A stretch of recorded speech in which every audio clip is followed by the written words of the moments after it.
10 inhibitors rivaroxaban 2007, ये basically 2007 में जो है ये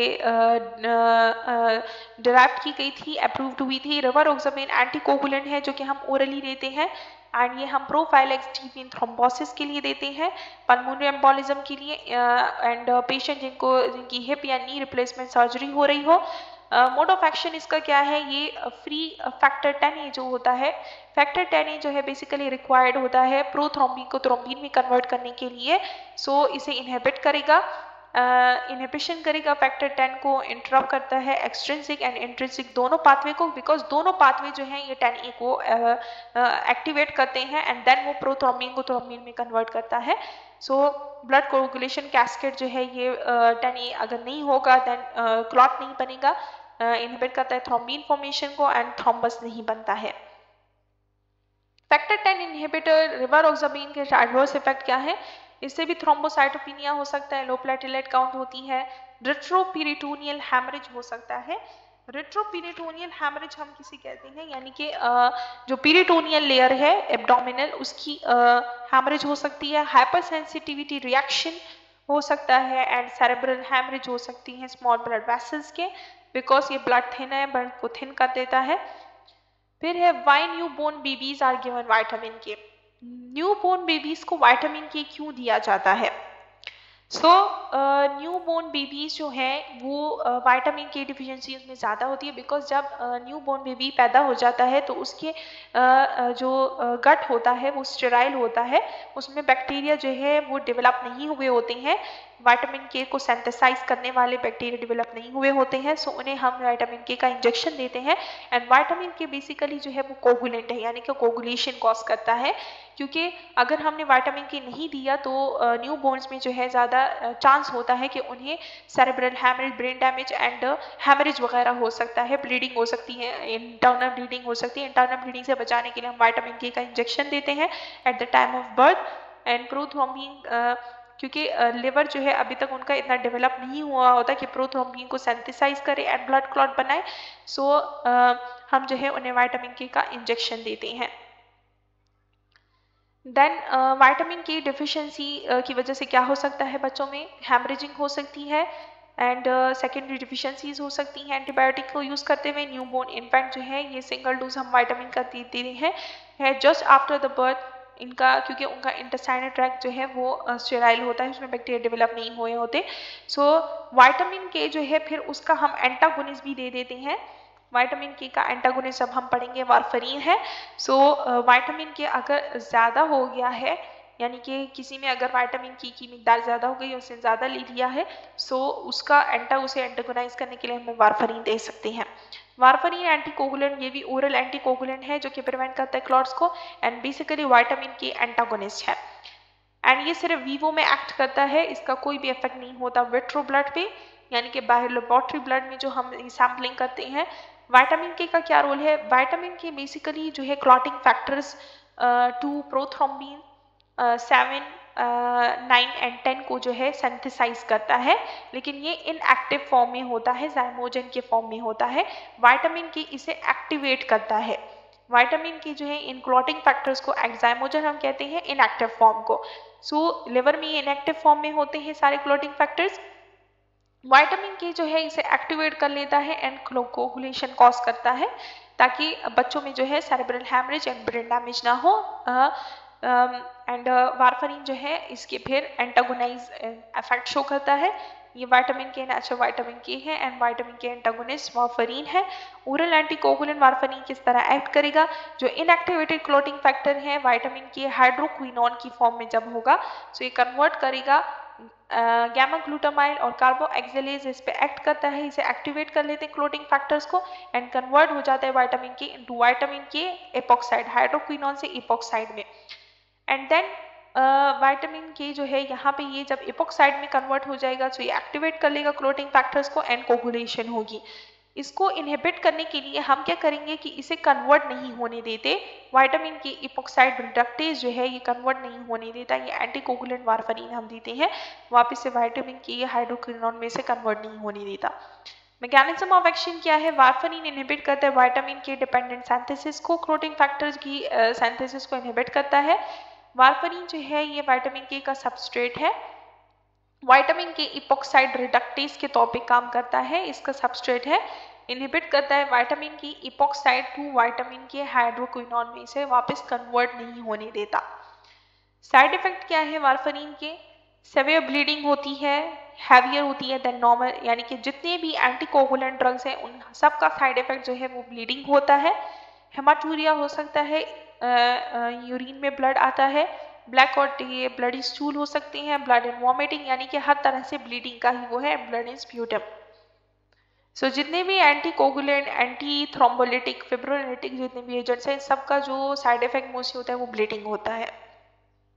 फार्माकोकाइनेटिक क्या है वार्फरिन की? ये हम ओरल डोजिंग में देते हैं, ऑब्जर्व्ड होती है एंड ब्लड में जब ये चला जाता है तो 99% ऑफ वार्फरिन एल्बुमिन के साथ बाइंड हो जाता है। एल्बुमिन हमारा ब्लड वॉल्यूम मेंटेन करके रखता है, इसके साथ बाइंड हो जाता है। वार्फरिन मॉलिक्यूल जो होता है ये रिमेन फ्री रहता है, unbound and can readily cross कर सकता है मेम्ब्रेन को, प्लेसेंटा को भी क्रॉस करता है एंड मिल्क प्रोड्यूसिंग ग्लैंड्स को भी क्रॉस करता है। वार्फरिन का हाफ लाइफ 1.5 to 2 days है। वार्फरिन जो है ये हमने पढ़ लिया, सारा डिस्कस किया। ये हम कंट्राइंडिकेटेड है प्रेगनेंसी में एंड चिल्ड्रन में। एंड वार्फरिन देने से पहले, इसका डोज कैलकुलेट करने से पहले हमने फिब्रिन लेवल चेक करना है ब्लड में, देन उसके बाद हमने वार्फरिन देना है एंड इसका जो एंटीडोट होगा, अगर वार्फरिन जो है ये ओवरडोज हो गया है सो इसका एंटीडोट जो है वो विटामिन के होगा एंड विटामिन के का जो एंटीडोट है वो वार्फरिन है। सो विटामिन के इसका एंटीडोट हो जाएगा एंड वार्फरिन जो है इसका डोज भी कैलकुलेट मेजर करने से पहले हमने INR चेक करना है। INR जो है ये भी क्लॉटिंग टाइम के लिए एक टेस्ट होता है जो कि हम चेक करते हैं। सो पहले INR करवाना होगा, देन हम ये मेजर करेंगे। डिस्कस करते हैं फिब्रिनोलाइटिक्स। इससे पहले हमने पढ़ लिया एंटीकोगुलेंट्स एंड देन फिब्रिनोलाइटिक्स। एंटीकोगुलेंट्स का हमने पढ़ा कि जो ऑलरेडी फॉर्म्ड कोगुलेंट्स होती हैं, यानी कि ऑलरेडी फॉर्म जो थ्रोम्बस या क्लॉट बन चुका होता है एंटीकोगुलेंट्स उस पर कोई एक्ट नहीं करते, बल्कि जो और ब्लड सर्कुलेशन होती है उसमें और प्लेटलेट यानी कि उसमें और क्लॉट जो है वो बनने नहीं देते हैं। एंटीकोगुलेंट का काम होता है और क्लॉट्स ना बनने देना, यानी कि प्रीवियसली फॉर्म क्लॉट्स को वो ख़त्म नहीं कर सकते। फिर उसके लिए जो प्रीवियसली बन चुके हैं उसको भी तोड़ने के लिए हमने कुछ ड्रग्स पढ़ेंगे। सो वो होती हैं फिब्रिनोलाइटिक्स। फिब्रिनोलाइटिक्स बेसिकली जो ऑलरेडी फॉर्म्ड क्लॉट्स होती हैं, पहले से ही जो ओल्ड क्लॉट्स होते हैं उसको ब्रेक डाउन करने में हेल्प करता है, यानी कि ओल्ड क्लॉट्स को भी नहीं लेकिन जो अभी अभी क्लॉट्स बने हैं उनको ब्रेक डाउन करने में हेल्प करता है। ओल्ड क्लॉट जो है वो हम ख़त्म नहीं कर सकते हैं। सो जो न्यूली फॉर्म्ड क्लॉट्स होते हैं उसको ब्रेक डाउन कर देता है एंड एंटीकोगुलेंट जो है वो मज़ीद सर्कुलेशन में और क्लॉट्स जो है वो बनने नहीं देता है। सो फिब्रिनोलाइटिक जो है ये ब्लड क्लॉट जो है हम डिफाइन करते हैं as mass of coagulated blood coagulated हो चुका होता है जिसमें RBCs भी आती हैं, ब्लड WBCs भी आती हैं, प्लेटलेट्स, ये सारे ट्रैप्ड होती हैं उस कोगुलेशन में, क्लॉट में ट्रैप्ड होती है फिब्रिन मैशवर्क में, यानी कि जहाँ पे क्लॉट बना होता है। सो RBCs एंड WBCs जो है ये क्लॉटिंग प्रोसेस के लिए ज़रूरी नहीं है। हाइवर जब क्लॉट जो है ये फॉर्म्ड होता है ये सेल ट्रैप्ड हो जाते हैं प्लेटलेट्स के साथ ही, यानी कि एक्चुअली प्लेटलेट वो क्लॉट बना रहा होता है लेकिन साथ साथ ये WBC RBCs प्लाज्मा में ही होते हैं तो ये भी इसके साथ ट्रैप्ड हो जाते हैं। ट्रैप्ड RBCs रिस्पॉन्सिबल होता है रेड कलर ऑफ क्लॉट, इसलिए क्लॉट जो है वो हमें रेड कलर का दिखता है RBC की ट्रैप होने की वजह से। फिब्रिनोलाइसिस हम किसे कहते हैं? फिब्रिन की लाइसिस करने वाला, यानी कि जो ब्लड क्लॉट है उसको किस तरह ब्रेक डाउन किया जाए उसे हम फिब्रिनोलाइसिस कहते हैं। और ये रिमूव करता है क्लॉट को from the lumen of the blood vessel, यानी कि जहाँ पे क्लॉट बना है वहाँ से इस क्लॉट को ये रिमूव कर देगा, ब्रेक डाउन कर देगा, छोटे छोटे पीसेस में कन्वर्ट कर देगा।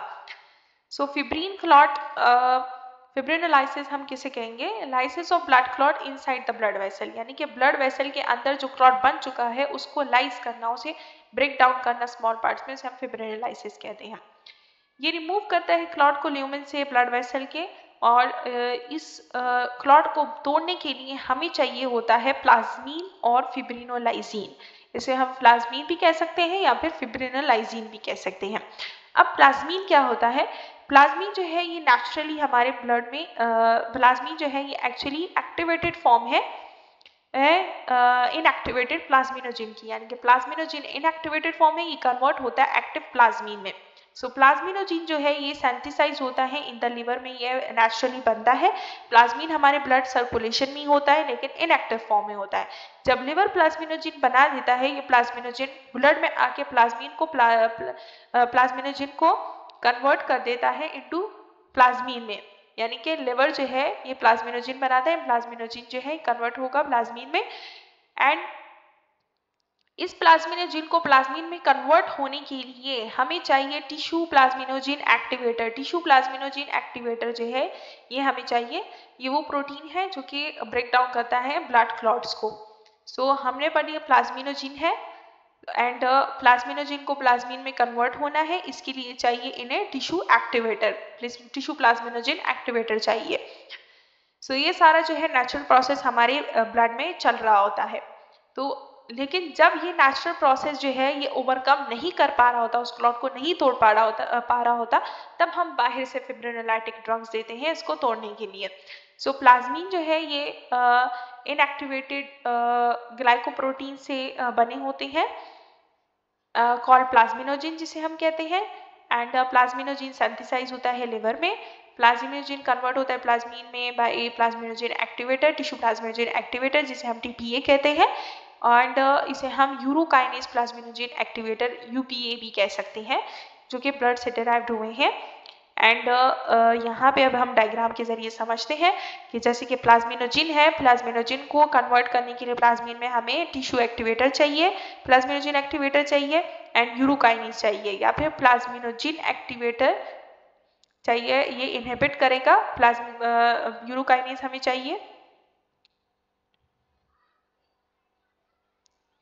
And urokinase. सो ये प्लाज्मिनोजेन को कन्वर्ट करेगा प्लाज्मीन में एंड प्लाज्मीन जो है ये फिब्रिन मैशवर्क को ब्रेक डाउन कर देगा जो क्लॉट बना है। यहाँ पे अगर हम देखें सो टीपीए टिश्यू प्लाज्मिनोजेन एक्टिवेटर या लंब्रोकाइनेज जो है ये एक्टिवेट कर रहा है प्लाज्मिनोजेन को, प्लाज्मीन में कन्वर्ट कर रहा है, एक्टिव फॉर्म में आ गया एंड ये फिब्रिन मैशवर्क को डिग्रेडेशन कर रहा है फिब्रिन मैशवर्क की, एंड देन क्लॉट जो है ये वहाँ से मूव हो जाएगा ब्लड वेसल से। फिब्रिनोलाइटिक और थ्रोम्बोलाइटिक थेरेपीज कौन कौन सी है, इसमें है एल्टीपेज, रिटिप्लेज, एनेस्ट्रिप्लेज, स्ट्रेप्टोकाइनेज एंड यूरोकाइनेज। एल्टीपेज एंड रिटिप्लेज जो है ये दोनों फिब्रिन स्पेसिफिक होते हैं, यानी कि स्पेसिफिकली फिब्रिन पे एक्ट करते हैं। तो इसके साथ मैं लिख देती हूँ फिब्रिन स्पेसिफिकली फिब्रिन पे एक्ट करते हैं। एंड एनेस्ट्रिप्लेज, स्ट्रेप्टोकाइनेज एंड यूरोकाइनेज जो है ये नॉन फिब्रिन स्पेसिफिक होते हैं, यानी कि ये फिब्रिन पे स्पेसिफिकली एक्ट नहीं है, फिब्रिन पे भी एक्ट करते हैं एंड सम अदर फंक्शन भी इसका परफॉर्म होता है।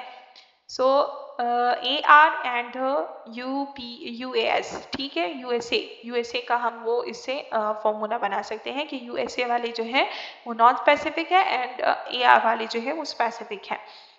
ये एमसीक्यूज में आ सकता है। एंड मैकेनिज्म ऑफ एक्शन क्या है अब फिब्रिनोलाइटिक्स का, किस तरह एक्ट करते हैं। सो प्लाज्मीन जो है ये प्रोड्यूस होता है ब्लड में फिब्रिन को ब्रेक डाउन करने के लिए एंड मेजर कॉन्स्टिट्यूएंट है ऑफ ब्लड थ्रोम्बी का, एंड ये डिसॉल्व करता है क्लॉट को, जब फुलफिल करता है पर्पस को, स्टॉप कर देता है ब्लीडिंग।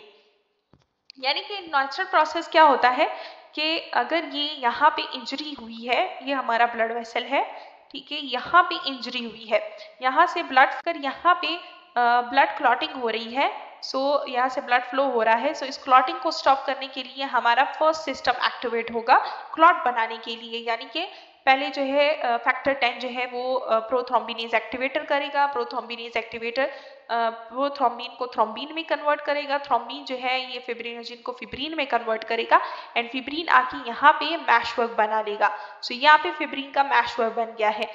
जब यहाँ पे ब्लीडिंग स्टॉप हो जाएगी इस फिब्रिन मैशवर्क से, सो जितने दिन गुजरते जाएंगे, यानी कि यहाँ पे जब ये टिश्यू हील हो जाएगा, यानी कि यहाँ पे टिश्यू की लेयर बन चुकी है, सो अब ये जो फिब्रिन मैशवर्क बना है, इस फिब्रिन मैशवर्क की अब जरूरत नहीं है। सो इस फिब्रिन मैशवर्क को हमारी बॉडी हटाना चाहती है।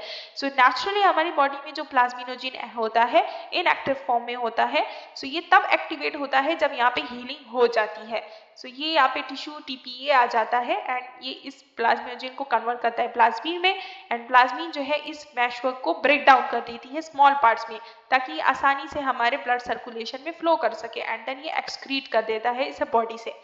सो ये तब होता है जब ये फुलफिल कर लेता है अपना purpose to stop bleeding, bleeding stop हो जाती है। फिब्रिनोलाइटिक स्ट्रेप्टोकाइनेज एक्टिवेट करता है प्लाज्मिन एंजाइम को to produce plasmin, and plasmin break down करता है फिब्रिन को। देन साइड इफेक्ट्स इसके क्या है? साइड इफेक्ट्स आपका है bleeding, so serious internal bleeding हो सकती है इसमें, ब्रूजिंग और ब्लीडिंग हो सकती है एक्सिस साइड पे, एंड ब्लड वेसल डैमेज हो सकती है। ब्लड क्लॉट जो है अगर ये सही से नहीं टूटा है फिब्रिनोलाइटिक से, सो ये किसी और स्मॉल ब्लड वेसल में जाके वहाँ पे और दूसरा जो है क्लॉट बना सकता है, यानी कि दूसरे स्मॉल ब्लड वेसल जो है उसको ब्लॉक कर सकता है।